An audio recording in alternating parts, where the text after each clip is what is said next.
السلام علیکم کے اس کے ناول پہ آپ سب کو ویلکم۔ ایک خوبصورت ناول پیش کر رہے ہیں جس کا نام ہے تم مجھے پکارو۔ ناول کی رائٹر ہیں آسیہ رضاکی۔ چلیے چلتے ہیں ناول کی جانب۔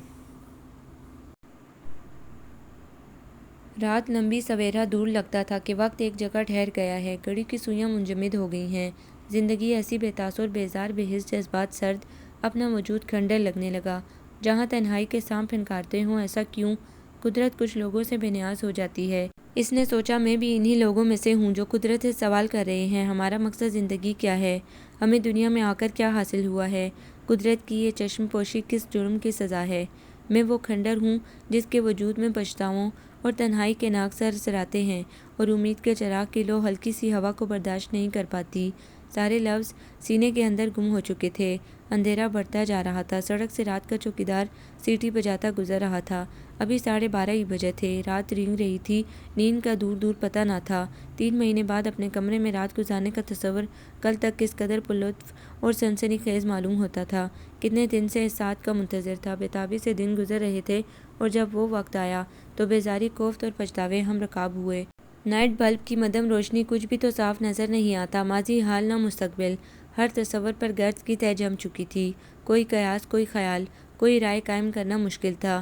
اس کمرے میں دوسرا زیرو بھی موجود، لیکن شریک زندگی ہو کر بھی اس کی الجھنوں، کوفت اور بیزاری سے بے نیاز، میٹھی نیند میں گم، اتنے قریب ہو کر بھی اتنی دور۔ اس کی سانس کی آواز کمرے کے سناٹے میں کسی مدھم موسیقی کی طرح ابھر اور ڈوب رہی تھی۔ اگر وہ جاگ رہی ہوتی تو وہ اپنے کچھ خواب اسے سناتا، اپنی آرزوؤں کی تصویر دکھاتا، اپنی بےتابی کی حکایتیں بیان کرتا اور سارے لفظ عیاں ہو کر اس کی بیزاری کا ازالہ کر دیتے۔ پچھتاووں کا تدارک۔ یہ بھی امکان تھا کہ وہ جاگتی ہوئی اور مزید بدمزگی کا سامنا ہوتا اور یہ اور بھی اذیت رساں ہوتا۔ پھر ذہنوں کے اس تفاوت میں نقصان بھی سراسر اسی کا تھا، جو بے حد حساس، زود و رنج، صابر اور اصول پسند تھا۔ ایک کا قدم دائیں، دوسرے کا بائیں، مختلف راستے، یوں عمر کیسے کٹے گی؟ ہاں، اب یہ خلش بھی پیدا ہو گئی، عمر کیسے کٹے گی؟ انسان کو اتنا اصول پرست نہیں ہونا چاہیے، علی نے کہا تھا۔ زندگی کو اصولوں اور ضابطوں کا قیدی نہیں بنانا چاہیے، بہت دکھ ہوتا ہے۔ فیصل بھائی ہمیشہ اسی کو ڈانٹا کرتے جب وہ ان کے بکھرے ہوئے جوتے موزے سمیٹتا، تکیے کشن صحیح مقام پر رکھتا اور ان کو نصیحت بھی کرتا جاتا۔ کوئی آ جائے تو کیا دیکھے گا، یہ گھر ہے۔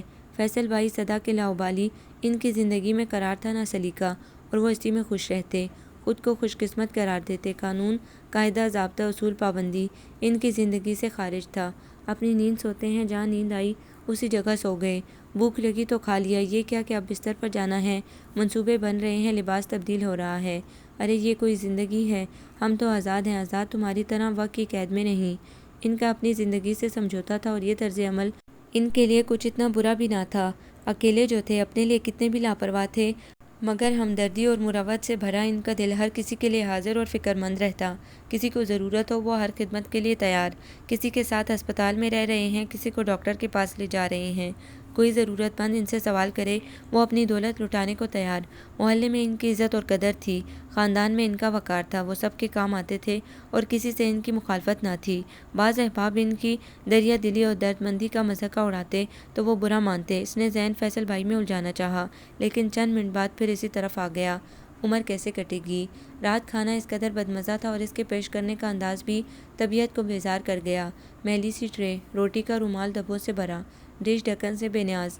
دیر سے آنے کی یہ سزا، سوچا تھا گھر میں سب کے ساتھ مل جل کر ہنس بول کر کھانا کھایا جائے گا، لیکن دوست کے گھر سے نکلتے نکلتے 9:30 ہو گئے، گھر پہنچتے پہنچتے 10 بج ہی گئے۔ اماں نیند میں غٹ تھیں۔ شام کو پڑوسن کے ہمراہ مارکیٹ چلی گئیں، وہاں سے تھک کر آئیں تو جلد سو گئیں۔ مگر بیگم صاحب کو کیا ہوا تھا؟ انہوں نے حسب معمول 8 بجے کھانا کھا لیا تھا، جاتے وقت کہہ بھی دیا تھا کہ کھانا گھر پر کھاؤں گا، شوہر کا انتظار، ساتھ مل کر کھانے کی کوئی خوشی، 3 مہینے بعد آنے والے پردیسی کے لیے کسی اتفاق کا اظہار۔ بیزاری اس کے گرد پنجے گاڑتی چلی گئی۔ اتنا بدمزہ کھانا بہت دن کے بعد ملا۔ اس نے مذاق کرنا چاہا۔ طالب علمی کے زمانے میں ہاسٹل کے بعد آج وہ ہنسا۔ وہ اپنی خوشی کو قائم رکھنا چاہتا تھا۔ آرزو کو ضبط کے ذریعے زندہ رکھنا مشکل سہی، اس کی خوشدلی، مذاق کا کوئی جواب دوسری طرف سے نہیں ملا۔ کبھی گن ذہن، مصلحت ناآشنا، میں تو روز ایسا ہی بناتی ہوں، یہ جواب ملا۔ میں تو روز ایسا ہی نہیں کھاؤں گا، وہ پھر یگانگت اور دل لگی آمیز انداز میں بول گیا۔ تو کیا ہوٹل میں کھائیں گے؟ جی نہیں، گھر پر۔ وہ ضدی بچے کی طرح مچل گیا تھا۔ آپ کی شادی تو ناز و آپا سے ہونی چاہیے تھی۔ کیوں بھلا؟ وہ کھانا مزیدار بناتی ہے، میں تو یہاں آ کر کچن میں جانے لگی ہوں، ورنہ بھلا میرا کیا واسطہ ان کاموں سے؟ نہایت بیزار لہجہ تھا۔ کیا وہاں پرائم منسٹر کا عہدہ تھا تمہارے پاس؟ طنز خود بخود لہجے میں آ گیا۔ میں تو وہاں سارا دن VCR پر فلمیں دیکھا کرتی تھی، بس یہی شوق ہے میرا۔ کہیں سے عقل ادھار ملا کرتی تو محترمہ کی خدمت میں پیش کر دیتا۔ اس رومال کو دھو لو، دوسرا نکال لینا، بہت دبے دار ہے۔ ضبط کرنا پڑا۔ روٹی کے کپڑے پر دھبے نہیں تو کیا چاند ٹکا ہوتا ہے؟ ٹرے بھی بہت میلی ہے۔ کیا گھر میں پانی کی کمی ہے؟ برتن دھلتے نہیں؟ آپ تو بہت زیادہ مین میخ نکالتے ہیں۔ اس نے منہ پھلا لیا۔ اماں تو کچھ نہیں کہتی۔ جھٹکے سے ٹرے اٹھائی، روٹی کا کپڑا اس کے منہ سے ٹکرایا، کرکرا سا۔ اماں بیچاری کی اینک بدلوانی ہے، کم نظر آتا ہے، کب سے کہہ رہی تھی وہ۔ 1 منٹ بعد بیڈ روم سے ٹی وی کی چنگاڑیں سنائی دینے لگیں۔ محترمہ نے اپنے شوق کا اظہار کر ہی دیا، عملی طور پر۔ تیز میوزک پر شور مکالمے۔ آواز کم کر دو، سونے کا وقت ہے، اماں ڈسٹرب ہو رہی ہوں گی۔ اسے کہنا ہی پڑا۔ انہیں کم سنائی دیتا ہے، جواب حاضر تھا۔ محلے بھر کو کم نہیں سنائی دیتا۔ وہ پھر بھی ضبط کر رہا تھا۔ پہلے ہی دن اتنی مخالفت اچھی بات نہیں، وہ جانتا تھا، لیکن شور شرابہ اس کے لیے تکلیف دہ ہو رہا تھا۔ ایک طرف وہ لیٹا تھا، دوسری طرف وہ نیم دراز ٹی وی کی فلم میں غرق۔ 1-2 دفعہ مخاطب کیا، کچھ کہنا چاہا، پھر صبر سے کام لے کر کروٹ بدل لی، اور تب سے وہ مضطرب اور بے قرار تھا۔ ٹی وی دیکھتے دیکھتے وہ سو گئی تھی اور اسے تڑپنے بلکنے کے لیے تنہا چھوڑ دیا تھا۔ عمر کیسے کٹے گی؟ شادی اماں کی پسند سے ہوئی۔ وہ 2 دن کی چھٹی لے کر خاص طور پر اماں کو اپنی پسند کے بارے میں بتانے آیا تھا۔ آتے ہی معلوم ہوا اماں نے بڑے شوق سے اس کی نسبت طے کر دی ہے۔ وہ سناٹے میں آ گیا تھا۔ آنکھوں تلے اندھیرا چھا گیا۔ کوئی سوال بھی نہیں کر سکا۔ اماں خوشی خوشی بتا رہی تھی کیسے انہوں نے لڑکی کے باپ کے آگے جولی پھیلائی، ان کی دہلیز گز دی۔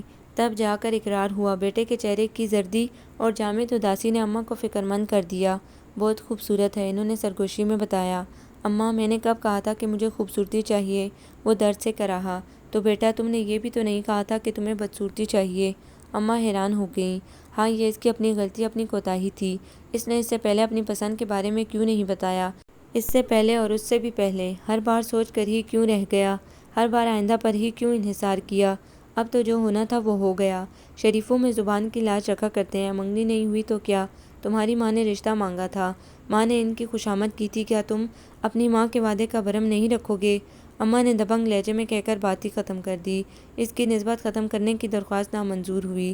شاید قدرت کو یہی منظور ہے۔ وہ قدرت سے لڑ نہیں سکتا تھا۔ ماں کا فیصلہ اٹل تھا۔ بچپن سے جوانی تک اس کے فیصلے انہی نے کیے تھے، ہمیشہ۔ پھر اب باہر کی وہ اجلی صبح بڑی دل فریب تھی، جب وہ اپنا بیگ اٹھائے سیالکوٹ کے اسٹیشن پر اترا۔ ہوا میں پھولوں کی مہک اور فضا میں سہانا پن سا تھا۔ اسٹیشن کے باہر ٹیکسیاں مسافروں کے انتظار میں کھڑی تھیں۔ وہ ان میں سے کسی نئی سی ٹیکسی کو تاڑ رہا تھا، جس کا ڈرائیور تنومند سا تھا، مونچھوں کو مروڑ رہا تھا۔ جھگڑالو نہ ہو۔ ارے مسٹر، تم کہاں؟ شناسا آواز تھی۔ وہ پورے جسم کے ساتھ گونگ گیا۔ ارے آپ افندی صاحب! ان کی پرخلوص آنکھوں میں خوشی کی چمک تھی۔ میں تو آج کل ادھر ہی ہوتا ہوں۔ تم کام سے آئے ہو؟ جی، ادھر اسٹیشن پر کیوں گھوم رہے تھے؟ سیر یا نظارے؟ ہاں، وہ خوب ہنسے۔ نہیں بھئی، وہ زمانہ تو خواب و خیال ہو گیا جب ہم اسٹیشن پر نظارہ بازی کے لیے آتے تھے۔ اب ہم شادی شدہ ذمہ دار ہستی ہیں۔ اچھا، اس ہستی کو ذمہ دار بنانے والی ہستی بھی خوب تر ہوگی۔ آپ کے وہ تفریحی دورے، گھر سے پان لینے کے لیے بازار آئے، اچانک خیال آیا گجرانوالہ میں میچ ہو رہا ہے۔ گھر جانے کے بجائے بس پر بیٹھے گجرانوالہ جا اترے۔ افندی صاحب پھر ہنس پڑے۔ افندی صاحب اسے زبردستی اپنے گھر لے آئے، جو اسٹیشن سے زیادہ دور نہ تھا۔ اپنی بیگم سے ملایا۔ بڑی پروقار اور قبول صورت خاتون تھی۔ افندی نے اس کا تعارف کرایا۔ چند باتوں کے بعد انہوں نے چونک کر پوچھا، آپ انور جہانگیر کے بیٹے تو نہیں؟ بالکل ہوں۔ ارے پھر تو تم میرے عزیز ہوئے۔ انور جہانگیر صاحب میرے چچا ہوتے تھے، انہوں نے خوش ہو کر بتایا، اور چند رشتہ داروں کے نام لیے جو اس کے بھی رشتہ دار تھے۔ منٹوں میں بے تکلفی ہو گئی۔ بس تو تم میرے بھائی ہوئے۔ اب مجھے بھابھی ٹاپی کہنے کی ضرورت نہیں، آپا ہوں تمہاری۔ رشتہ داریاں ایجاد کرنے میں کمال حاصل ہے ہماری بیگم کو، افندی نے کہا۔ ارے بابا، رشتہ داری کا یہ مطلب تو نہیں کہ بندے کو بھوکا پیاسا رکھا جائے۔ فکر نہ کریں، میں نے صبا کو بتا دیا ہے، آپ گیٹ پر تھے، ہم نے وہیں آپ کو دیکھا تھا۔ چائے لے کر جو لڑکی آئی، اس کے بارے میں آپا نے بتایا کہ افندی کی کزن ہے۔ چائے کے ساتھ پورا ناشتہ تھا۔ وہ حیران ہوا تو افندی نے کہا، میری بہن کو اتنی عقل تو ہے کہ جو شخص صبح صبح اسٹیشن سے چلا آ رہا ہو وہ ناشتہ ضرور کرے گا۔ اسے اس ذہانت نے متاثر کیا تھا۔ وہ سچ مچ بھوکا تھا۔ لاہور سے صبح 5 بجے ٹرین چلی تھی اور گھر میں بھی اسے ناشتہ نہیں ملا تھا۔ اماں کے سر میں درد تھا، اس لیے وہ انہیں تسلی دے کر کہ میں اسٹیشن پر ناشتہ کر لوں گا بغیر چائے پیے ہی آ گیا تھا، اور تمام راستے اسے صاف ستھرے برتنوں والا ناشتہ نہیں ملا تھا۔ پھر جولائی کی وہ حبس زدہ دوپہر، جب وہ جہلم کے آرمی ڈیو سے آرڈر لے کر نکلا اور ٹیکسی کی تلاش میں آنکھوں پر ہاتھوں کا چھجا بنا کر ہر سمت نظریں ڈالتا ہوا سستی سے آگے بڑھ رہا تھا، ایک سفید رنگ کی کار عین اس کی بائیں سمت آ کر رک گئی۔ وہ کار ڈرائیور کو کسی غلط قسم کے لفظ سے نوازنے ہی والا تھا کہ وہ اسے کچلنے کا ارادہ کیوں رکھتا ہے، مگر ڈرائیور کے چہرے پر پھیلی دلکش مسکراہٹ اور آنکھوں میں تلاش کر لینے کی فقریہ قسم کی چمک دیکھ کر وہ جھیمبی ہوئی آواز سے ہنس دیا۔ کار میں بیٹھتے ہوئے اس نے شکایتی انداز میں کہا، اگر میں ذرا سا بھی بائیں طرف اور ہوتا تو جناب کی ڈرائیونگ کی بینڈ چڑھ جاتا، نقصان آپ کا بھی ہوتا، لائسنس سے محرومی کا۔ ویسے آپ لوگ ہیں کہاں؟ یہیں، یعنی جہلم میں۔ اس سڑی گرمی میں سڑکوں کا سروے کر رہی تھی یا راہ چلتے مسافروں سے کوئی دشمنی ہے؟ دوستی کو دشمنی کہنا کہاں کا دستور ہے صاحب؟ ویسے میں ایک فوتگی کے سلسلے میں ادھر آئی تھی۔ جنازہ ابھی اٹھا ہے افندی کا تو تمہیں پتہ ہے نا، کسی کی شادی اٹینڈ کرتے ہیں نہ جنازے۔ ویسے بھی ہمارے سیالکوٹ کے پڑوسی کی ساس کا انتقال ہوا تھا، ان کی مسز کا رات کو فون آیا تھا، اخلاقاً مجھے آنا پڑا۔ ویسے بھی خواہ شادی میں نہ اٹینڈ کروں، لیکن عیادت تعزیت کے سلسلے میں سختی سے عمل کرتی ہوں، یہ ہمارے مذہب کا حکم ہے۔ اس کا مطلب یہ ہوا کہ آپ افندی بھائی کو مذہب سے لاتعلق سمجھتی ہیں؟ نہیں بابا، وہ اس قدر بیزی رہتے ہیں کہ خیر چھوڑو۔ آرڈر ملے؟ جی مل گئے۔ کچھ فائدہ ہوتا ہے؟ جی تھوڑا بہت، عزت کی روٹی اور سفید پوشی کا بھرم قائم کرنے کی حد تک۔ مگر لوگ تو اس کام میں لاکھوں کماتے ہیں، میں لوگوں میں سے نہیں ہوں، صرف حق حلال کی آمدنی کو اپنے لیے جائز سمجھتا ہوں۔ سیالکوٹ سے کب آئے آپ لوگ؟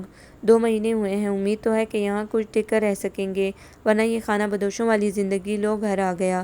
بانسوں کے اونچے اونچے جھنڈ دیکھ کر اسے سندر بن یاد آ گیا، بوگن ویلیا کی 2 رنگے پھولوں کی گھنی بیل، سروں کے اسٹول، سیدھے پیڑ، بڑا سا لان، سرسبز ہریالی، آنکھوں کو تراوٹ اور دل کو سکون دینے والی خنقی، چھوٹا سا بنگلہ سرخ اینٹوں سے بنا ہوا تھا، اونچی چھت والا ٹھنڈا گھر۔ وہ ڈرائنگ روم میں کرسی پر گر گیا۔ آپا بھی پنکھا تیز کر کے گودی کا پسینہ خشک کرنے لگی۔ چھوٹا سا گول مٹول بچہ لڑکتا ہوا آ رہا تھا، اسے گود میں اٹھا کر وہ تتلا تتلا کر باتیں کرنے لگی۔ اوئے تم سوئے نہیں نوٹی بوائے، آیا آیا آیا۔ وہ آیا کو مسلسل پکارتی رہی۔ آیا آئی تو اس نے بچے کے دودھ، نہانے اور سونے کے بارے میں تفصیلات معلوم کرتی ہوئی وہ بہت گھریلو اپنی اپنی سی لگی۔ ابھی وہ آیا سے فارغ نہیں ہوئی تھی کہ ٹرے میں گلاس اور شربت کا جگ لیے صبا کمرے میں داخل ہوئی۔ السلام علیکم کہتی ہوئی ٹرے میز پر رکھ کر سوالیہ نظروں سے اپنی بھابھی کو دیکھنے لگی، جیسے پوچھ رہی ہو، دوں پلیز؟ صبا اس وقت ٹھنڈے ٹھنڈے شربت کی اشد ضرورت محسوس ہو رہی تھی۔ تمہارا شکریہ۔ ہاں یہ احمد جہانگیر ہے، میرے بھائی، تم شاید ملی ہو۔ صبا نے صرف گردن ہلائی۔ احمد نے شربت گلاس میں انڈیلتی صبا کو دیکھا، پھر شکریہ کے ساتھ اس کے ہاتھ سے گلاس تھام کر پوچھا، آپ کو کیسے خبر ہو جاتی ہے ضرورت کی؟ موسم؟ صبا نے انتہائی اختصار سے جواب دیا اور دوسرا گلاس بھر کر اپنی بھابھی کو دے دیا۔ صبا کی آنکھوں سے لمحہ بھر کو احمد کی نظر ٹکرائی تھی، ان آنکھوں میں جہاں بھر کی اداسی بھری ہوئی تھی، ڈبڈبائی ہوئی گلابی گلابی آنکھیں، جیسے آنکھوں کا سمندر چھپائے ہوئے ہوں۔ یہ ابھی تک اپنے گھر نہیں گئی؟ کیوں بھلا؟ وہ یہ سوال کرنے کو تھا کہ افندی گھر میں گھسے، ان کے ساتھ ایک دوست بھی تھا۔ پھر تو شور شرابہ، کہکے اور شربت، چائے کا دور وہ موقع غنیمت جان کر واپس آ گیا، مگر کئی دن تک حواسوں پر صبا کی وہ ڈبڈبائی اداس آنکھیں پورے تاثر کے ساتھ غالب رہیں، یوں جیسے ذہن کی اسکرین پر کوئی تصویر ساقط ہو جائے۔ کئی مہینے بعد وہ وردیوں کا اسٹاک لے کر جہلم پہنچا تو ڈپو سے باہر آتے ہوئے اسے اپنی وہ آپا یاد آ گئیں جو اسے سڑک پر اپنی کار سے ٹکر مارنے کے قریب تھی۔ شام کا وقت تھا، دن بھر حساب کر کر کے وہ تھک گیا تھا، مختلف رجسٹروں میں اندراج، الگ الگ لوگوں سے ملنا، انہیں حساب دینا۔ ایک بار تو ذہن میں اپنے گھر جانے کی ہوک سی ہوئی، پھر وقت دیکھا، اب ٹرین پکڑنے اور لاہور تک پہنچنے میں آدھی رات ہو جائے گی، اسٹیشن سے سواری ملنا بھی دشوار ہو جاتا ہے، اور نومبر کے مہینے میں آدھی رات کو لاہور کی فضا یکبستہ ہو جاتی ہے۔ اس کے پاس سویٹر بھی نہیں تھا۔ پھر عقل نے راہ سجائی، اور ایک خوش خلق میزبان، اور اس میزبان کے ایک مہمان، جس کی آنکھیں بولتی ہیں اور جس نے آنسوؤں کا سمندر اپنے اندر سمویا ہوا ہے، اور جو ہر کسی کی خواہش کے مطابق مدارت کرتی ہے، ان آنکھوں کا راز جاننے کی خواہش اسے بانسوں کے جھنڈ میں چھپی اس عمارت تک لے آئی۔ گھنٹی کے جواب میں دروازہ کھلا اور شفاف لباس میں کسی حور کی مانند صبا کا اجلا چہرہ نظر آیا تو دوران خون تیز ہو گیا۔ وہ دروازے کے اندر داخل ہو گیا۔ صبا ابھی دروازہ پکڑے وہیں کھڑی تھی۔ بھابھی بھائی جان تو موجود نہیں ہیں، بالآخر اس نے کہہ دیا۔ نہیں ہیں؟ اچھا تو پھر میں چلتا ہوں، آپ ان کو بتا دیجیے گا۔ وہ الٹے قدموں واپس مڑا تو اسے صبا کی ہلکی آواز سنائی دی۔ ابھی آ جائیں گے وہ، پلیز آپ بیٹھیں تو۔ اور بے آواز قدم دھرتی وہ باہر چلی گئی۔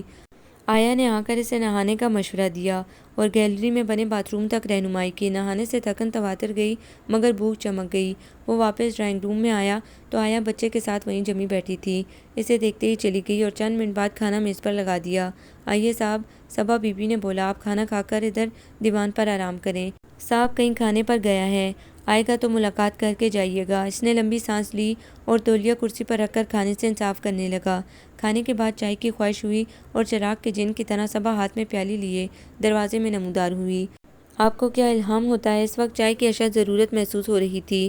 اس نے صبا کو دیکھتے ہوئے کہا۔ وہ نظریں جھکائے جھکائے کرسی کے کنارے پر ٹک گئی۔ آپ بولتی نہیں، گونگی تو نہیں ہیں؟ پھر آخر اتنا کم بولنے کا کوئی تو سبب ہوگا۔ نہیں، بس میں کم بولتی ہوں، ضرورت کے مطابق۔ واقعی یہ اصول بھی اچھا ہے، ضرورت کے مطابق۔ وہ سوچ کر رہ گیا۔ افندی 10 بجے رات کو آئے۔ وہ تو مایوس ہو کر باہر آ گیا تھا۔ کچھ دیر گپ شپ کر کے وہ چلنے کو ہوا تو افندی اور ربیہ نے روکا، لیکن وہ ہوٹل میں رہنے پر بضد تھا۔ یہ بھی اس کا اصول تھا، وہ کسی کے گھر رات نہیں گزارتا تھا۔ یہ جہلم ہے میاں، 11 بجے رات کو کوئی تمہیں ہوٹل میں نہیں گھسنے دے گا۔ ریلوے ویٹنگ روم بھی برا نہیں ہے، رات بھر انگیٹھی جلا کرتی ہے، خوب گرم ہوتا ہے۔ ہوٹل میں جگہ مل گئی، بستر بھی صاف تھا، پھر بھی اسے رات نیند نہیں آئی۔ ربیہ آپا کی فراہم کردہ اطلاع نے اسے مضطرب کر دیا تھا۔ صبا کے والدین حیات نہیں ہیں، وہ اپنے کزن کے پاس رہنے پر مجبور ہے۔ اس کے خاندان والے اسے منحوس اور سبز قدم کہتے ہیں، مگر جب سے ہمارے ہاں آئی ہے اس نے اپنا وہ داغ دھو دیا ہے۔ افندی کی دوبارہ ترقی ہوئی، گھر میں اللہ کے فضل سے برکت ہی برکت ہے، لوگ بدنام کرنے میں کوئی کسر نہیں چھوڑتے۔ ربیہ آپا نے جلدی جلدی سرگوشی میں یہ اطلاعات اسے فراہم کی تھی۔ 3 تو منگنیاں اس کی ہو چکی ہیں، ایک تو رشتہ دار تھا وہ امریکہ چلا گیا، وہیں شادی کر لی، منگنی ختم۔ دوسرا آدمی وہمی تھا یا پتہ نہیں کیا، اس نے منگنی کے بعد سے بیمار ہونے، نوکری ختم ہونے کا دکھڑا رو رو کر منگنی توڑ دی۔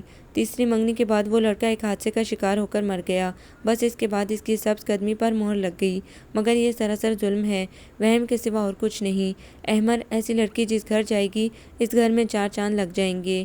ربیہ آپا کے لہجے میں ہمدردی تھی، شاید وہ احمر کو اکسا رہی تھی، مگر اس کی مبینہ سبز قدمی انہیں صاف صاف کہنے میں مانے تھی کہ بھیا تم ہی آگے بڑھ کر اس کا ہاتھ تھام لو۔ چند دن بعد اسے پھر جہلم جانا پڑ گیا۔ اب کسی خیال کے بغیر وہ سیدھا وہیں چلا گیا۔ وہیں گھر تھا، وہی لوگ تھے۔ ربیہ آپا بہت خوش اور مصروف تھی، ان کی بہن کی شادی ہو رہی تھی اور وہ اگلے دن کراچی جا رہی تھی۔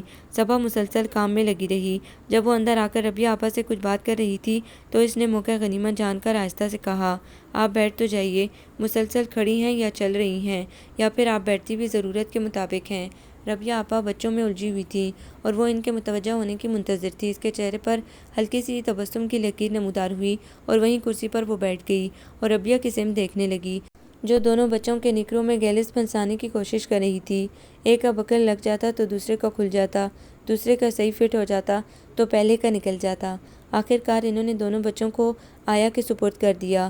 گیلس صحیح طریقے سے لگانا، انہوں نے آیا کو ہدایت دی، یہ پتلونیں اتر جاتی ہیں، ویسے ہنسنے پر پابندی تو نہیں ہونی چاہیے۔ احمد نے ربیہ آپا کے کسی شوق فکرے پر اسے مسکراتے دیکھ کر کہا، اسے پتہ ہی نہیں کہ ہنستے ہوئے یہ کتنی اچھی لگتی ہے۔ ربیہ نے شوخی سے کہا، کنجوس ہے۔ اس دن خوب دیر تک محفل جمی۔ صبا خلاف معمول بیٹھی رہی، کبھی کبھی کوئی فقرہ دبی زبان سے ادا کر دیتی۔ افندی بھائی ربیہ آپا کا مذاق اڑا رہے تھے اور صبا بھابھی کی حمایت کر رہی تھی۔ اے صبا، تم میری بہن ہو، میرا ساتھ دو، افندی نے کہا، اور میرا بھائی میرا ساتھ دے گا۔ ربیہ، تم رشتہ ایجاد کرنے میں ماہر ہو، میرا رشتہ تم سے اور صبا سے ہے، تمہارا ہم تینوں سے ہے، مگر صبا کا احمر کے ساتھ اور احمر کا صبا سے کوئی رشتہ نہیں، افندی کہہ رہے تھے۔ یہ بھی ہو سکتا ہے، ربیہ نے فوراً کہا، اس کے لیے احمر کی امی کو آنا پڑے گا۔ احمر چونک گیا، کیا یہ ہو سکتا ہے؟ ربیہ آپا آنکھوں کے اشارے سے کہہ رہی تھی، ہاں۔ ایک موقع پر ربیہ آپا سے اس نے کہا، بھابھی مجھے اتنا نہ ہنسائیے کہ پھر رونے پر مجبور ہو جاؤں۔ وہ ہنستے ہوئے ڈرتی تھی، اور تب اس نے دل میں تہیہ کیا، میں اماں کو ضرور لاؤں گا اور اس کے ہونٹوں پر دلکش ہنسی کو منجمد کر دوں گا۔ وہ جو دوسروں کی تسکین کا سامان کرتی ہے، خود ہر سکون سے خالی ہے، ایسی خوشی مہیا کرنا اب میرا فرض ہے۔ جاتے وقت اس نے صبا سے دبی زبان سے کہہ دیا، میں اگلی مرتبہ اماں کو ضرور لاؤں گا۔ تب صبا کا چہرہ گلابی سا ہو گیا تھا اور احمد اسے گلاب کی تشبیہ دیتے دیتے رہ گئے۔ راستے بھر وہ صبا کے بارے میں سوچتا رہا، اتنی مکمل گرستن عورت، ایسی نرم مزاج، ہر ایک کا لحاظ رکھنے والی خدمت گزار لڑکی، اور یوں ضائع کی جا رہی ہے۔ توہمات اور قیاس آرائیاں ہمارے معاشرے میں بڑھ رہی ہیں اور بے قصوروں کی زندگی بین چڑھائی جا رہی ہے۔ میں اس وہم کو جڑ سے اکھاڑ پھینکوں گا۔ گھر پہنچ کر ابھی اس نے صبا کا نام نہیں لیا تھا کہ اسے بتایا گیا، منگنی ہو گئی ہے۔ وہ ہکا بکا ہو گیا۔ کام ادھورا چھوڑ کر 2 دن کے لیے آیا تھا کہ اماں کو ساتھ ہی لے کر افندی بھائی کے گھر جاؤں گا، اماں جھولی پھیلا دیں گی، میں اپنی مراد لے کر جاؤں گی، ربیہ آپا بہت خوش ہوگی اس رشتے پر۔ مگر اماں اسے خوشی خوشی بتا رہی تھی۔ بڑی مشکل سے ہاں کی ہے انہوں نے، میں نے ان کی دہلیز کی مٹی لے ڈالی، یہ نسبت ٹوٹ نہیں سکتی اماں، اس نے بڑی لاچاری سے التجا کی۔ وہ ٹکر ٹکر اسے دیکھتی رہیں۔ مثلاً آپ کہہ دیں کہ میرے بیٹے نے انکار کر دیا ہے اماں، میں ابھی شادی نہیں کر سکتا، رشتہ میں نے مانگا ہے، تم نے نہیں، بس اب میں کچھ نہیں بولوں گی۔ ماں کو ذلیل کرنا چاہتے ہو تو کرو، اجازت ہے، جھوٹا وعدہ خلاف کرنا چاہتے ہو کرو۔ فیصل بھائی آئے تو اماں اور وہ الگ الگ بستر سنبھالے پڑے تھے۔ پہلے انہوں نے اماں کی فریاد سنی، پھر اس کے پاس آئے۔ سنا دے میرے یار اپنی داستانِ غم، چچی کی تو سن آیا ہوں۔ اس نے سب کچھ کہہ سنایا۔ تو اس میں چچی کا قصور تو نہیں، تم نے پہلے ہی کیوں نہ بتا دیا تھا انہیں؟ غلطی تو میری ہے، مگر اس کی اتنی بڑی سزا مناسب تو نہیں فیصل بھائی، بزرگوں کے فیصلے مناسب ہی ہوتے ہیں۔ اب وہ ان کے سامنے شرمندگی سے سر جھکا کر جائیں، تم کو خوشی ہوگی۔ میں ابھی شادی کرنا ہی نہیں چاہتا، بات ختم۔ وہ بیزار ہو گیا۔ یار میرے اب وہ زمانہ تو رہا نہیں کہ میں سینہ ٹھونک کر کہوں کہ آ گیا اور تمہاری جگہ خود کو پیش کر دوں نکاح کے لیے۔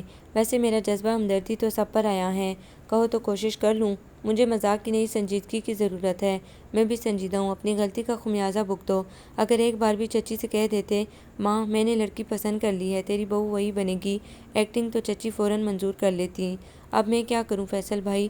وہ بے چارگی سے بولا، کچھ تو بتائیں، مجھے ذرا بھر دلچسپی اس رشتے سے نہیں ہے۔ کرو یہ کہ چپ چاپ دلہا بنو، دلچسپی بعد میں ہو جائے گی۔ اور ادھر جو وعدہ کرایا ہوں، آنکھوں میں صبا کی گلابیاں لہرا رہی تھیں، اور ادھر جو چچی وعدہ کر چکی ہیں، اہمیت کس کی زیادہ ہے؟ نہ صرف وعدہ بلکہ وہ تو خود سوالی بن کر گئی تھی۔ میرے بھائی اب تم اگر اپنی ماں کو شرمسار دیکھنا پسند کرو تو ٹھیک ہے، اماں کو شرمسار دیکھنا اس کے لیے سزا تھی۔ سو وہ چپ ہو گیا۔ جو وہ کر سکتا تھا وہی کیا، یعنی افندی کے گھر کا راستہ چھوڑ دیا، جہلم کے بجائے گجرانوالہ میں کام شروع کر دیا، وہی ایک کمرے میں دفتر بنا لیا، پھر گجرانوالہ سے آگے بڑھتا گیا۔ شادی کے وقت وہ پنڈی میں تھا، وہیں سے 2 دن کے لیے لاہور گیا۔ اسنا اس کی چھوٹی بہن بھی آئی ہوئی تھی اور بے حد خوش تھی۔ وہ اس سے خوب لڑی کہ صرف 2 دن کے لیے آنے کا کیا فائدہ، نہ آتے فون پر نکاح کر لیتے۔ اس نے کسی طرح اسے منایا، صبر و برداشت کے ساتھ شادی کی رسومات میں حصہ لیا، یوں جیسے شادی اس کی نہ ہو کسی دوسرے کی ہو رہی ہو۔ اس کے بے نیازانہ رویے کا اندازہ کر کے اسنا نے اسے گھیر لیا۔ سچ سچ بتائیں بھائی، اصل بات کیا ہے؟ آپ کے چہرے پر مسکراہٹ ہوتی ہے مگر آنکھیں اداس ہوتی ہیں، کیا آپ کو یہ شادی پسند نہیں؟ اس کے بار بار اصرار پر بتانا پڑا۔ وہ پریشان ہو گئی۔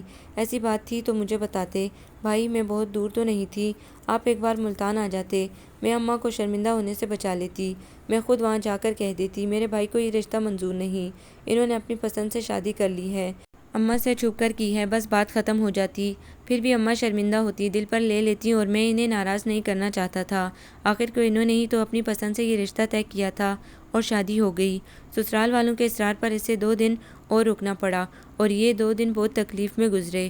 فرح ایک خوبصورت لڑکی تھی، لیکن احمر کے دل میں ابھی تک ایک کسک تھی، وعدہ خلافی کی۔ فرح بولتی بھی بہت تھی، اس کے بولنے کی اسپیڈ بھی بہت تیز تھی، جو احمر کو پسند نہ آئی۔ وہ جو صبر شکر کے ساتھ مفاہمت پر آمادہ ہوا تھا، اسے یہ تیز ترار بے تکان بولنے والی نئی دلہن کے انداز عجیب سے لگے۔ شادی کی پہلی رات ہی وہ نہ جانے کس کس کے کتنے قصے سنا چکی تھی، اور اپنی عادات پسند کا اتنا اظہار کر چکی تھی کہ تکرار سے احمر کو کوفت ہونے لگی۔ اس نے ایک بار بھی احمر کی پسند یا عادت کے بارے میں سوال نہیں کیا، اسنا کے بارے میں ایک لفظ نہیں کہا، البتہ اپنی بہنوں، بھائی، ماں باپ، یہاں تک کہ چچا ماموں کی عادات اور ان کی خواہشوں کو ایک داستان بنا کر پیش کیا۔ احمر نے جو قطعاً غیر دلچسپی سے یہ خشک کہانی سن کر بیزار ہو گیا تھا، نیند کے بہانے جان چھڑائی۔ کچھ تو صبا کا خیال ذہن و دل میں سمایا ہوا تھا، اور کچھ وہ اپنی وعدہ خلافی پر نادم تھا۔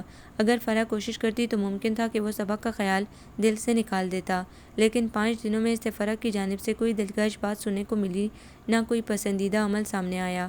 اسنا بھی فرح کے طرز عمل سے رنجیدہ ہو کر رہ گئی۔ دونوں بہن بھائی اماں کی پسند سے دل گرفتہ رہے۔ شادی کے 5 دن بعد وہ پنڈی گیا تو فرح کی کوئی عادت اسے متاثر نہ کر سکی تھی اور کسی عمل نے دل پر اچھا تاثر نہیں چھوڑا تھا۔ 2 دن کے اندر اندر وہ اپنے کام میں مصروف ہو کر اسے بھلا چکا تھا۔ اماں کے بار بار تقاضوں سے آخر کار اسے گھر جانے کا خیال آیا، مگر مصروفیت اتنی تھی کہ کوشش کے باوجود وہ جلدی نہ نکل سکا۔ 3 مہینے کے بعد ٹرین میں بیٹھا تو اپنا گھر، اپنی بیوی اور اماں کی یاد اور چھوٹی چھوٹی خوشیوں سے دل کو لبریز پایا۔ گھر پہنچ کر مایوسی نے استقبال کیا۔ فرح میکے اور اماں پڑوسن کے ہمراہ مارکیٹ گئی ہوئی تھیں۔ روانہ ہونے سے پہلے اس نے خط لکھ دیا تھا، پہنچنے کا وقت بھی لکھا تھا، مگر اماں کو پڑوس کی مروت تھی اور فرح کو میکے کی یاد نے بے چین کر دیا تھا۔ وہ گھنٹہ بھر انتظار کر کے تھک گیا، تب دونوں آئیں۔ غصہ فرح پر تھا، اسی لیے نہا کر لباس تبدیل کر کے رات کو گھر پر آ کے کھانا کھانے کا کہہ کر وہ دوست کی طرف چلا گیا۔ اگلے دن سے سرد جنگ کا آغاز ہو گیا۔ فرح میں برداشت نہ تھی، وہ اپنی بات منوانے پر اصرار کرتی، ضدی انتہا کی، شاید اپنے گھر میں بہت لاڈلی تھی۔ احمد نے چند دن برداشت کیا، وہ چاہتا تھا اس عرصے میں اسنا کو چند دن کے لیے بلا لیا جائے، مگر فرح کو اسی دوران میکے میں بےحد ضروری کام تھا جس کے لیے وہ 1 ہفتہ میکے جا کر رہنا چاہتی تھی، اور وہ احمد کی مخالفت کے باوجود چلی گئی۔ شام کو وہ اسے لینے گیا۔ سسرال والوں نے خوشی کا اظہار کیا، نازو آپا آئی ہوئی تھی، کچھ دیر گپ شپ رہی۔ جب اس نے فرح سے واپس چلنے کا کہا تو وہ آئیں بائیں شائیں کرنے لگی، مگر نازو آپا نے آنکھیں دکھائیں۔ اس کی امی نے بھی روکنے کی کوشش نہیں کی۔ اس طرح فرح آ تو گئی، مگر وہ بہت خفا تھی۔ اس کی خفگی کا اظہار اس کی خاموشی تھی، نہ خود مخاطب ہوئی نہ احمد کی کسی بات کا جواب دیا۔ البتہ رات کو VCR لگا کر فلم دیکھتی رہی۔ احمد بیزار بنا لیٹا رہا۔ اب اسنا کو بلانے کا ارادہ بھی ترک کر دیا۔ فرح کو منانے کی کوشش کی تو اس نے حیران کر دیا، وہ احمد کے ہمراہ جانا چاہتی تھی۔ اسے سسرال میں گھٹن محسوس ہوتی تھی۔ جب اس کے سسر نے بھی یہی فرمائش کی تو اسے افسوس ہوا۔ ہر چند اس نے معذرت کی، اپنے کام کے سلسلے میں ہر روز کسی نئے شہر میں قیام کا ذکر کیا، مگر اس کے سسر نے صاف کہا، ہم نے اپنی بیٹی کی شادی تم سے کی تھی، تمہاری ماں سے نہیں۔ وہ اس سے اس بات میں جواب کی توقع کرتے تھے، اصرار کرتے رہے کہ جواب دو۔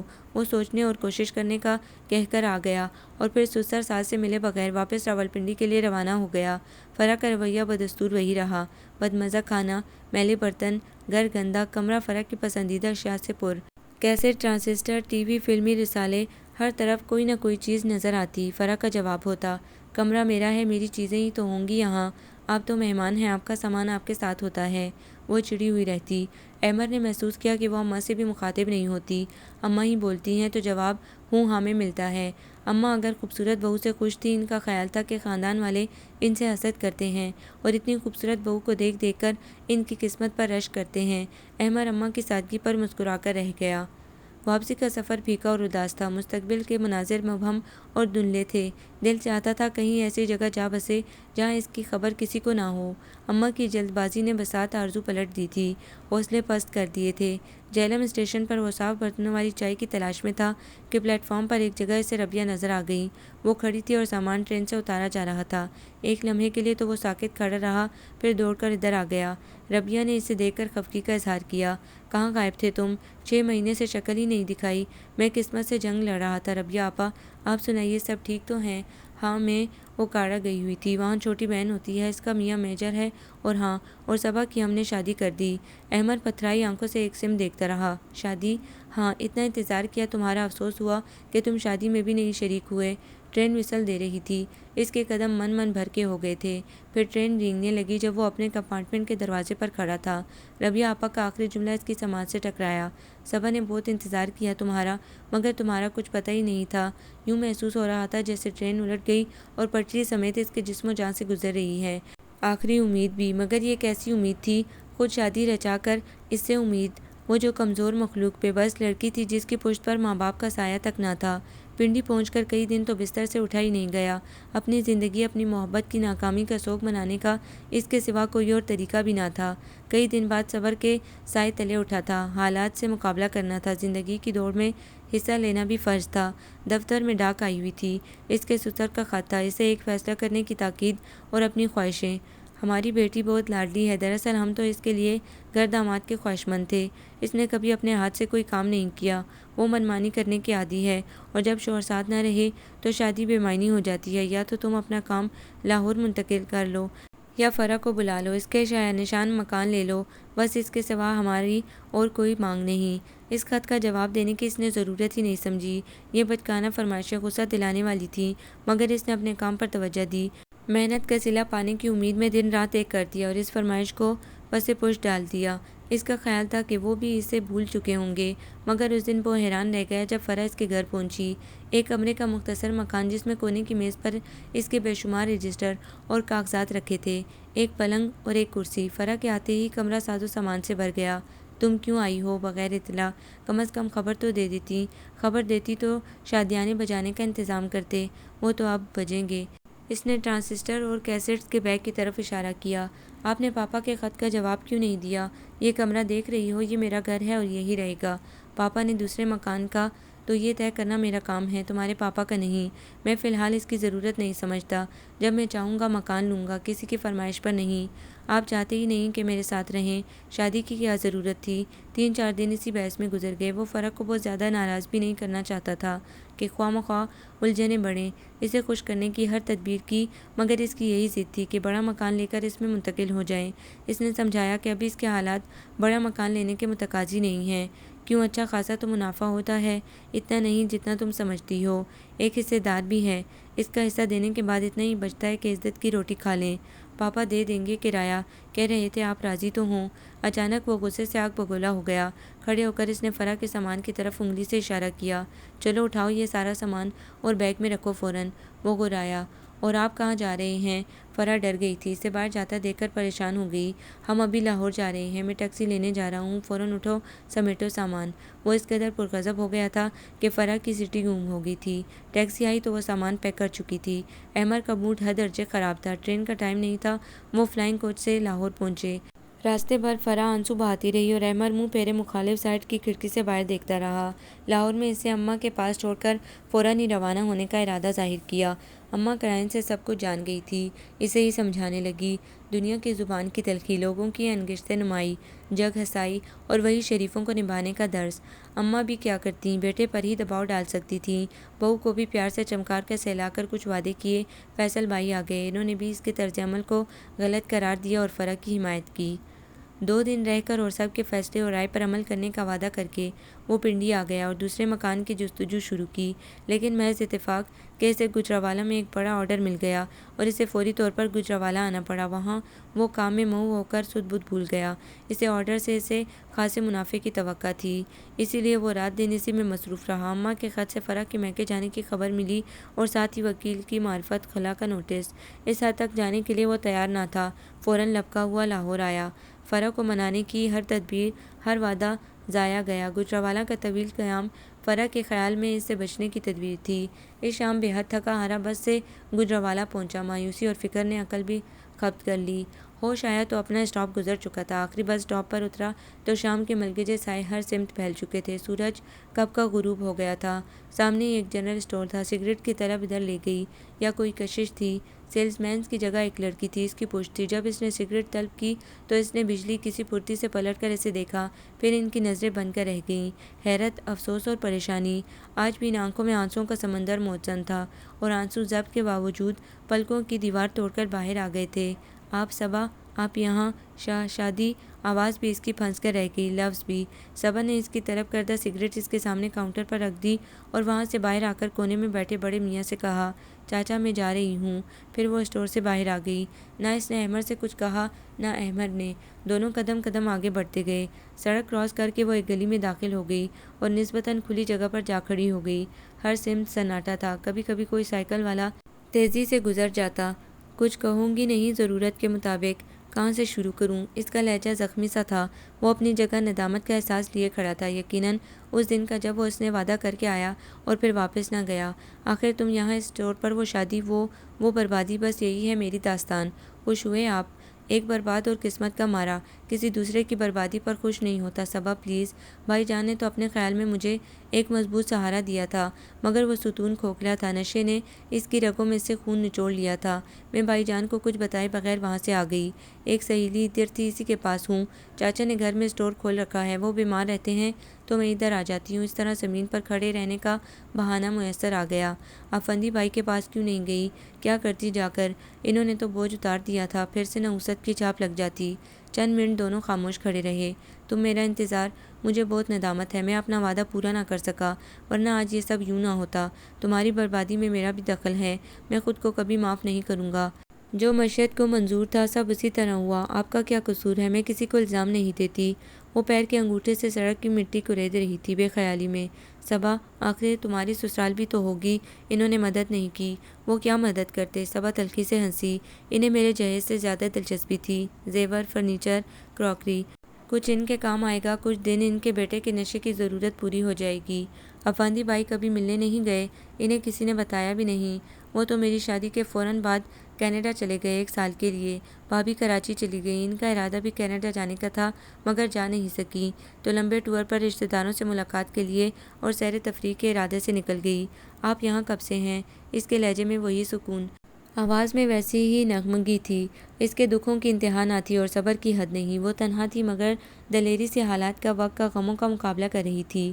اتنا حوصلہ کہاں سے ملا؟ بہت دیر ہو گئی، گھر والے منتظر ہو گئے۔ دراصل اسٹور کے مالک میری دوست کے رشتہ دار ہیں، شام سے پہلے یعنی اندھیرا ہونے سے پہلے میری چھٹی کر دیتے ہیں۔ مجھے ہمدرد اور شریف لوگوں نے سہارا دیا ہے۔ احمد نے مختصر الفاظ میں خود پر گزرنے والی مصیبت کا حال سنایا۔ دونوں پر مشکل وقت آیا تھا مگر مختلف انداز میں۔ وہ مرد تھا با اختیار، صبا کا کوئی مددگار نہ تھا مگر وہ پر امید تھی، پہلے کے مقابلے میں زیادہ پر اعتماد۔ شاید مشکلیں اتنی پڑی مجھ پہ کہ آسان ہو گئی والا مضمون تھا۔ دوبارہ آنے کا وعدہ کر کے وہ وہاں سے چلا آیا، پھر وہی ہوا، وہ اپنا وعدہ نہ نبھا سکا۔ اماں نے اسے فوراً بلایا تھا، 3 دن بعد پھر لاہور میں تھا جہاں فرح کے والد سے اماں نے صلح کا معاملہ طے کیا تھا۔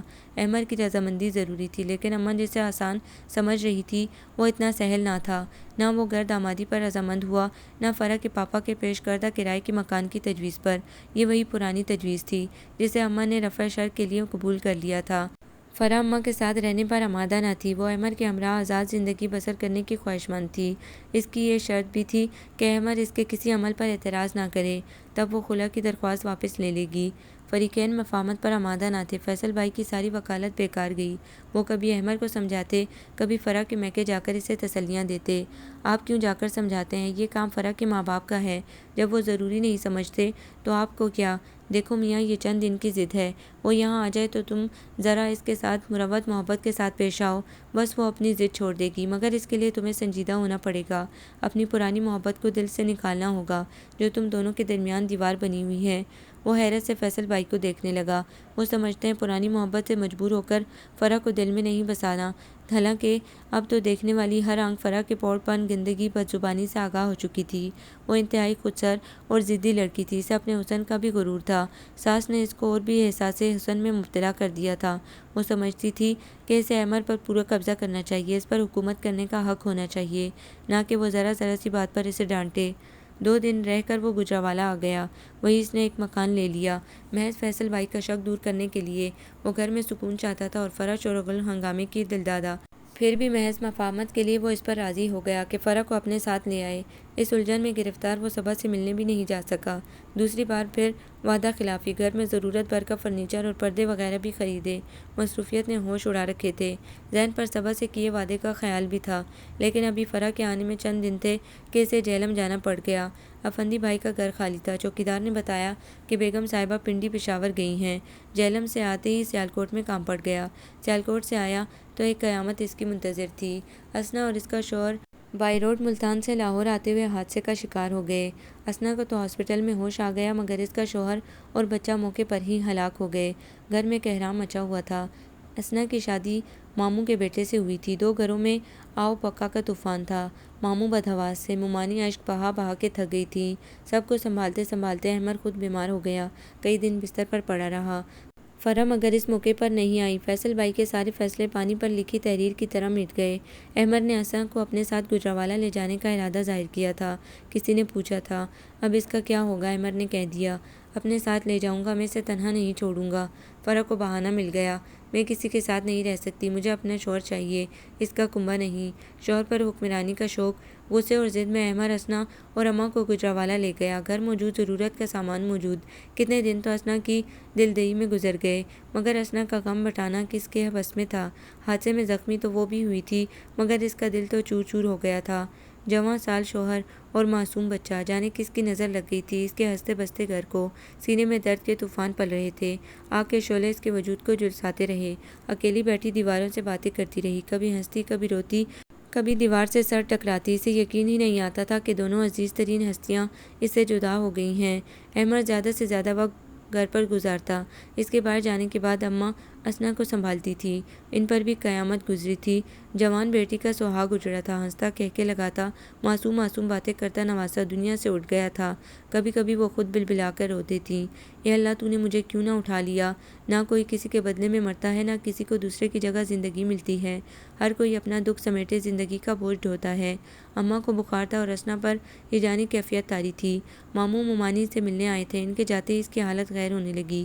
احمر اس کے پاس بیٹھا رہا، اس کا ہاتھ اپنے ہاتھ میں تھامے تسلیاں دیتا رہا۔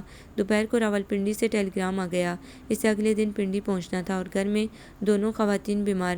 پڑوسن نے بتایا تھا کہ ڈاک خانے کے ساتھ والی گلی میں ایک عورت ایسی ہے جو معقول معاوضے پر چند دن کے لیے آ جائے گی۔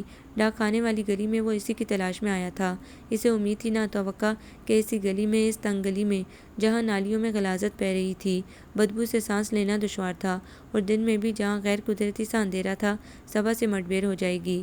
صبا تھکی ہوئی اور پریشان سی تھی، جیسے رحمت کے فرشتے نے صبا کا روپ دھار لیا تھا۔ سب سے پہلے تو احمر اسے ہاتھ سے پکڑ کر کھینچتا ہوا باہر سڑک پر لایا، پھر اسے اسنا کی کیفیت اور اپنی مجبوری کا حال بتایا۔ صبا کی عجیب کیفیت تھی، وہ جیسے نیند کے حالت میں تھی۔ بغیر کسی چوں چرا کے وہ احمد کے ساتھ ٹیکسی میں بیٹھ گئی۔ اسے گھر پہنچا کر اس کے دل کا سارا بوجھ خود بخود اتر گیا۔ وہ اسنا سے باتیں کر رہی تھی، اسنا چند منٹ میں ہی اس سے بے تکلف ہو گئی۔ اس کی وہ جذباتی ہیجانی کیفیت بھی رات تک جاتی رہی۔ رات میں اس نے اسنا کے کمرے میں جھانکا، نیچے فرش پر سر کے نیچے کشن رکھے صبا بے خبر بے سود سوئی ہوئی تھی۔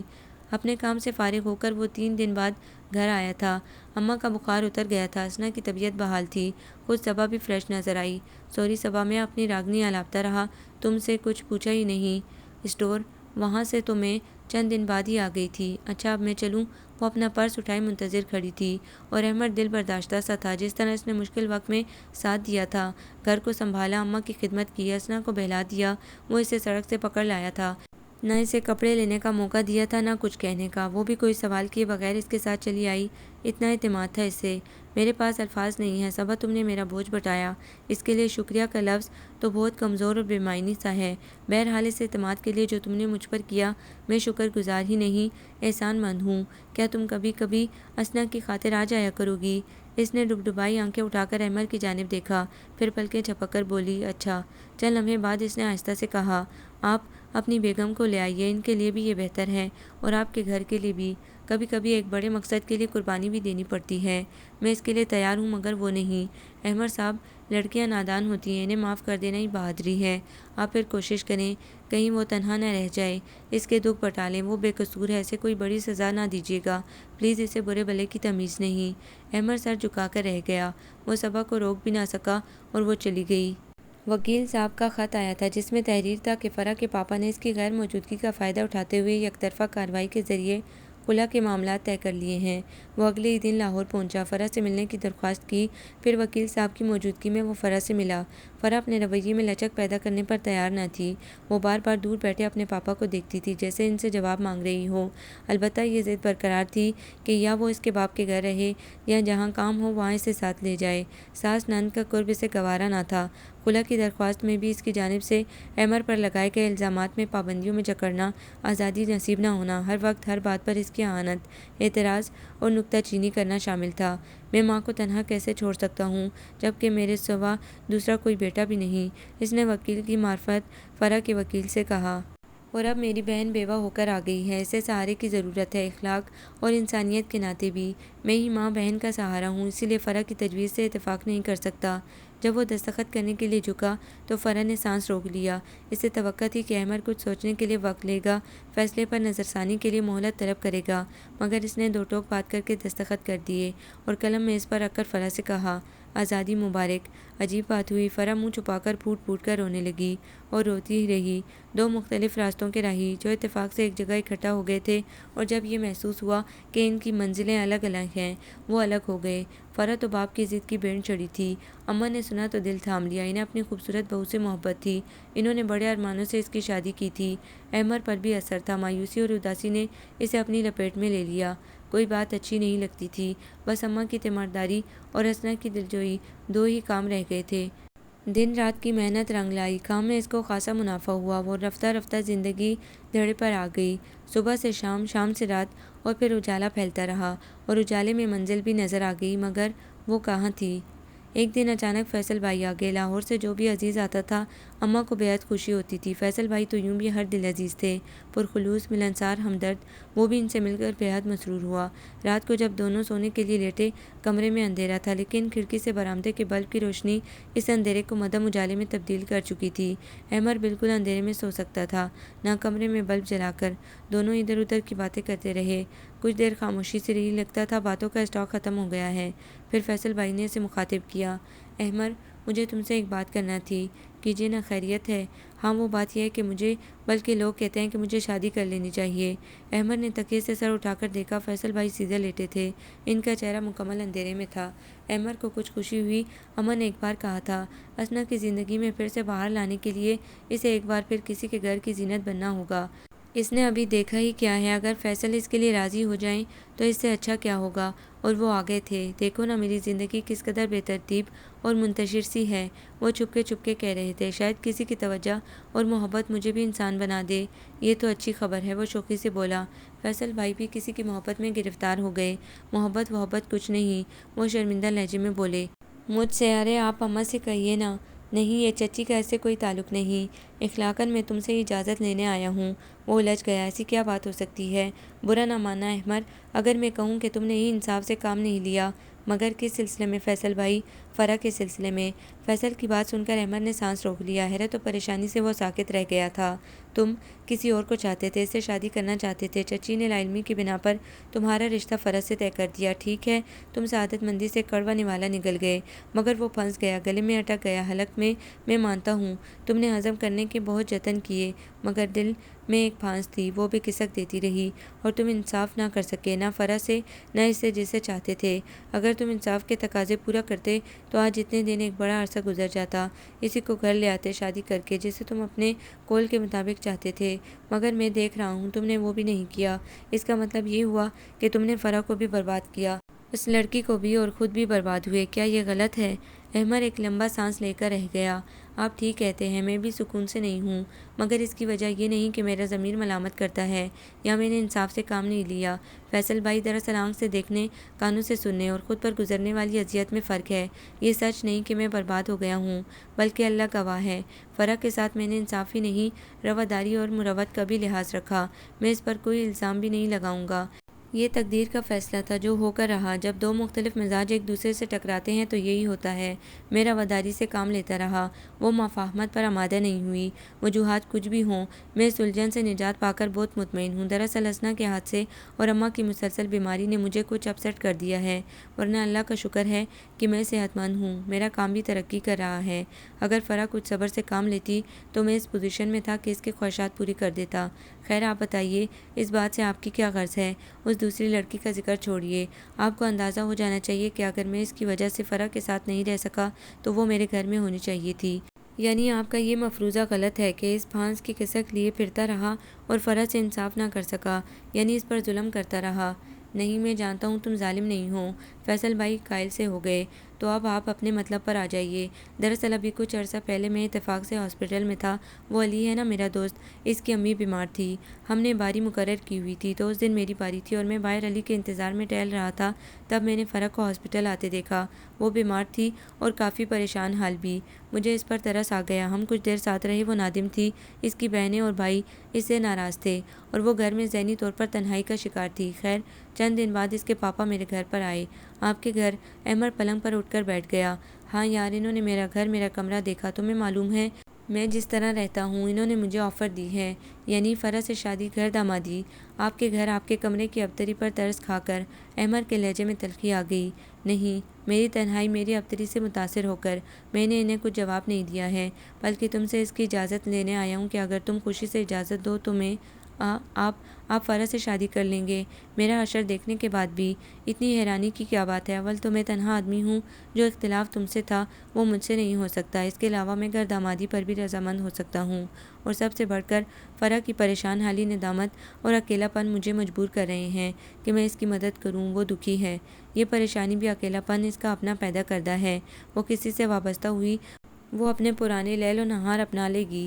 میں آپ کو ہوشیار کر رہا ہوں فیصل بھائی، فرح اکیلی نہیں ہے، اس کے پاپا بھی اس کے ہمرکابی میں آپ کو زج کریں گے۔ مجھے کیا زج کریں گے وہ؟ نہ میرا کوئی اصول ہے، نہ ہی نظریہ۔ شاید میری لاؤبالی زندگی میں کچھ ٹھہراؤ آ جائے، میں کسی کے کام آؤں، یہ میرے لیے فخر کی بات ہوگی۔ ٹھیک ہے، مجھے کوئی اعتراض نہیں، اگر آپ سولی چڑھنے کا تجربہ کرنا چاہتے ہیں۔ بس اتنا کہنا چاہوں گا کہ یہ تجربہ زندگی نہیں، موت دے گا، یہ زندگی سے خراج لے گا۔ سب کچھ سوچ لیا ہے یار، میں اب بھی زندگی سے کیا لیتا ہوں، اکیلا، بے ربط۔ فیصل بھائی کے لہجے میں مایوسی اور تلخی تھی۔ چلیے ایک بات اور کہوں، اگر آپ کسی معقول، سلیقہ شعار اور مستقل مزاج، ایثار پسند لڑکی کو زندگی کا ہمراہی بناتے تو یقیناً زندگی کے اصل مفہوم سے آشنا ہوتے، پھر آپ کی ساری ترجیحات زندگی کے لیے ہوتی۔ میرے لیے آپ نے گلے میں اٹکنے والے نوالے کی تشبیہ دی، اپنے لیے پھانسی کا پھندا تجویز کیا، آپ کی مرضی۔ اس کے بعد گفتگو کا سلسلہ ختم ہو گیا۔ احمد کو رات بہت گہری نیند آئی اور عرصے کے بعد وہ بے فکر ہو کر سویا، جبکہ فیصل رات بھر جاگتے رہے۔ صبح ناشتے کے دوران جب دونوں نے اپنی نیندوں کا ذکر کیا تو احمد نے ہنس کر کہا، اب آپ اپنی اس بے فکر نیند کو بھول جائیے جو کمرے میں پھیلے اوٹ پٹانگ سامان پر بھی آپ کو آ جاتی تھی۔ اب نرم بستر بھی نیند کا دشمن بنے گا، مگر آج میں بہت ہلکا پھلکا ہو گیا ہوں۔ اماں ان کی گفتگو سے بے نیاز کچھ اور ہی سوچ رہی تھی۔ احمد کے اندر جانے کے بعد وہ اسنا کے بارے میں بات کرنے لگی۔ ان کے انداز سے فیصل نے جان لیا وہ کیا چاہتی ہیں۔ وہ بے حد حیران ہو گئے۔ پھر اماں نے کھل کر بات کی۔ اسنا کے دکھ، اس کے المیے، اس کے تنہا رہ جانے اور اندر ہی اندر گھلنے کی، اسے کسی ہمدرد، مخلص انسان کی ضرورت کی جو اسے زندگی کی سمت موڑ دے، خوشیوں کی روشنی کی طرف لے جائے۔ احمد نے بھی اماں کی بات سن لی تھی، سنجیدگی سے اماں کو سمجھایا، فیصل بھائی اپنے لیے راستہ چن چکے ہیں، ہاں وہ اس بارے میں فکر ضرور کریں گے، شاید کوئی راستہ بھی ڈھونڈ نکالیں۔ اسنا کی بہتری کے لیے میں بھی کچھ کروں گا ہی۔ چلیے فیصل بھائی، میں آپ کو بس اسٹینڈ چھوڑ دوں۔ راستے میں اس نے کہا، آپ نے میرا سارا بوجھ اتار دیا ہے، اب میں صبا کا ہاتھ تھامنے میں کسی کا مقروض نہیں رہا، جواب دہ نہیں، اور بالکل آزاد ہوں، ورنہ میرے ذہن پر بھی بار تھا۔ فیصل بھائی سوچ میں گم تھے۔ احمد سے گرم جوشی سے گلے مل کر فلائنگ کوچ میں بیٹھ گئے۔ عرصے سے صبا سے ملاقات نہیں ہوئی تھی، وہ اسے تلاش کرتا رہا، اس گندی گلی میں بھی جہاں سے وہ اسے آخری بار لایا تھا۔ اپنی سہیلی کے گھر کا تو اس نے پتہ بتایا نہیں تھا۔ آخر وہ اسٹور پر گیا جہاں حسب معمول بڑے میاں کونے میں بیٹھے تھے۔ کاؤنٹر پر ایک لڑکا کھڑا تھا۔ بڑے میاں نے دھندلی آنکھوں سے اسے دیکھا۔ ہاں وہ کچھ دن تو یہاں کام کرتی رہی، پھر اس کا شوہر آیا اور اسے ساتھ لے گیا۔ احمد تعجب اور صدمے سے بے حال ہو گیا۔ مگر کب؟ یہ کب کی بات ہے؟ بالآخر اس نے تاثرات پر قابو پا لیا۔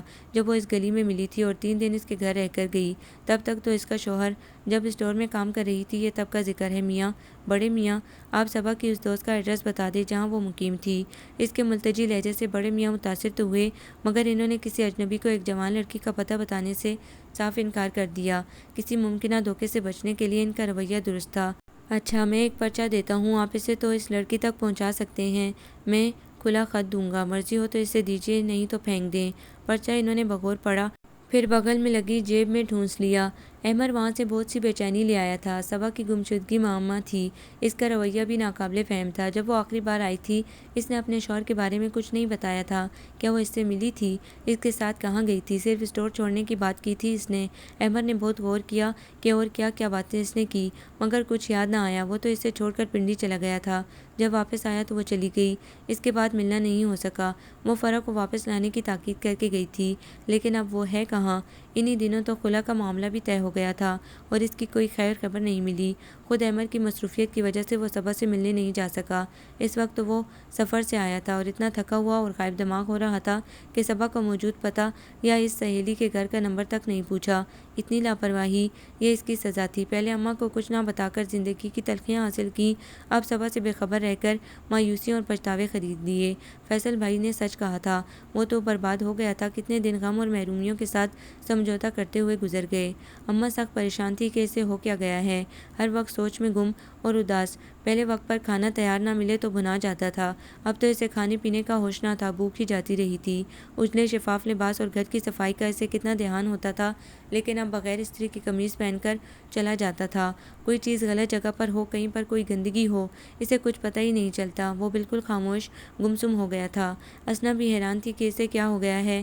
احمد نے اسنا کو صبر اور ضبط کے علاوہ خوش رہنا، سب کے ساتھ اخلاق و اتفاق سے ملنا اور نارمل زندگی گزارنے کے کئی گور سکھائے تھے۔ اسنا کے سارے دکھ اس نے اپنی جھولی میں ٹانک لیے اور اسنا کو بے حد محبت سے سمجھایا۔ جو ہمارے دکھ ہیں وہ ہمارے دل کے اندر ہیں اور انہیں ہم بلا نہیں سکتے، مگر ان کا اثر ہر وقت چہرے پر بکھرا کر، منہ بسور کر ہم لوگوں سے ہمدردی اور طرز کی بھیک مانگے، یہ تو کوئی اچھا طرز عمل نہیں ہے اسنا۔ لوگوں کو چند دن تو ہمدردی ہوگی، پھر وہ چڑ جائیں گے، پھر ہم سب سے کٹ جائیں گے۔ ہمیں دنیا میں رہنا ہے تو اس کے ساتھ چلنا ہوگا، رشتہ داروں پڑوسیوں کی خوشی میں بھی شریک رہنا ہے اور دکھوں میں بھی۔ دوسروں کو دیکھا کرو، کسی کی جھولی غم سے خالی نہیں، مگر وہ خوش بھی ہوتے ہیں، دوسروں کی خوشی میں بھی شریک ہوتے ہیں، مہمانوں سے خندہ پیشانی سے پیش آتے ہیں۔ تم جو کمرہ بند کیے پڑی رہتی ہو، آنسو بہاتی ہو، کوئی آئے تمہیں اس سے مطلب نہیں، کوئی جائے تم کو سروکار نہیں، یہ زندگی گزارنے کے طریقے نہیں ہیں۔ منہ بسور کر بیٹھے رہنے سے کیا غم دور ہوتے ہیں؟ جانے والے واپس نہیں آتے۔ اس غم کو صبر و ضبط کے ساتھ، حوصلے کے ساتھ برداشت کرو۔ اپنی صحت کا خیال رکھو۔ امی کو دیکھو، ان کی عمر اس صدمے کے سہنے کی نہیں تھی، مگر نہ صرف داماد اور نواسا بلکہ ان کا بھتیجا بھی تو رخصت ہو گیا۔ انہیں تو بھائی کا دکھ بھی بٹانا ہے، بیٹی کی دلجوئی بھی کرنی ہے، پھر وہ بیمار ہیں، مگر کس حوصلے سے سب کچھ سہ رہی ہیں۔ احمد وقتاً فوقتاً اسے لیکچر دیتا رہتا تھا اور اسنا آخر کار سنبھل گئی۔ اس نے بھی اپنے غم سے سمجھوتا کر لیا۔ اب وہ زندوں میں شمار ہوتی تھی، لیکن احمد کی حالت دیکھ کر وہ بھی متفکر تھی۔ آخر ایک دن اس نے پوچھ ہی لیا اور اس قدر اصرار کیا کہ احمد چھپا بھی نہ سکا۔ اسنا نے تعجب سے کہا، ہیں بس اتنی سی بات؟ یہ اتنی سی بات نہیں ہے، تمہارے بھائی کی زندگی کا سوال ہے۔ بھائی، آپ ہمیشہ دیر کر دیتے ہیں، کچھ دن پہلے ہی پوچھ لیتے۔ صبا نے مجھے سب کچھ بتا دیا تھا، اپنا ایڈریس بھی دیا تھا، مگر اب پتہ نہیں وہ کہاں ہوگی۔ اسے اس کی خالہ نے بلایا تھا اور وہ جانے والی تھی۔ تم نے مجھے کیوں نہیں بتایا؟ آپ اس قدر مصروف تھے، ادھر وہ خلا کا مقدمہ تھا، اس سے پریشان تھے، آپ نے کبھی پوچھا بھی نہیں۔ مگر اسی دن دو ایسے حیرت انگیز واقعات پیش آئے کہ کسی سے کچھ پوچھنے کی ضرورت ہی نہیں پڑی۔ شام کو پوسٹ مین آیا تو اس میں احمد کے نام کا ایک خط تھا، صبا کا خط۔ احمد نے پھرتی سے لفافہ پھاڑا اور بےتابی سے نظریں گاڑ دیں۔ صبا نے لکھا تھا، آپ کا خط؟ نہیں، وہ پرزہ مجھے موصول ہو گیا جو آپ اسٹور میں بڑے میاں کو دے آئے تھے، یاد آوری کا شکریہ۔ احمد صاحب، آپ نے اس خط میں یا اس پرزے میں تحریر کیا ہے کہ آپ میری تلاش میں ہیں اور یہ کہ میری رفاقت کے متمنی ہیں۔ سچ تو یہ ہے کہ مجھے آج تک علم نہیں ہو سکا کہ آپ در حقیقت کیا ہیں، کیا چاہتے ہیں۔ میں آپ سے پہلی بار بھائی جان کے ہاں ملی تھی، پھر آپ جہلم بھی آتے رہے، میں آپ سے کچھ متاثر بھی ہوئی تھی۔ آپ نے مجھے کبھی غلط نظر سے نہیں دیکھا، فضول باتیں نہیں کی، آپ کی سنجیدہ گوئی اور اخلاق بھی میرے لیے پسندیدہ تھا۔ پھر ایک دن آپ مجھ سے اپنی والدہ کو گھر لانے کا کہہ کر گئے، تو پھر کچھ خبر ہی نہ ملی کہ کہاں ہیں۔ میں انتظار کرتی رہی۔ بھائی جان کو کسی کورس کے سلسلے میں کینیڈا جانا تھا، بھابھی اپنے عزیزوں کے ہاں جانا چاہتی تھی۔ میرا مسئلہ دونوں کے لیے پریشان کن تھا، دراصل میں ان کے لیے ایک پیچیدہ مسئلہ بن گئی تھی۔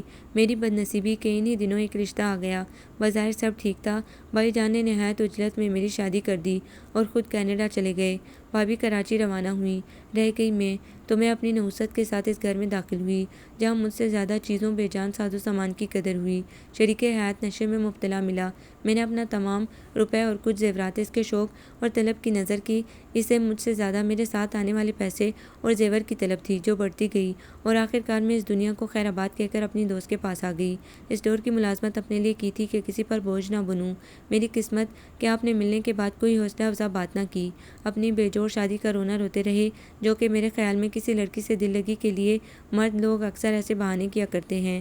پھر بدقسمتی سے نہ جانے کس طرح میرا شوہر مجھے تلاش کرتا ہوا وہاں تک پہنچ گیا، زبردستی وہ مجھے اپنے ساتھ لے گیا اور 2 دن میں نے صرف سفر میں گزارے۔ اس نے مجھے کراچی لے جا کر پٹخا اور اپنی بہن کے گھر لے جا کر خوب ہی درگت بنائی۔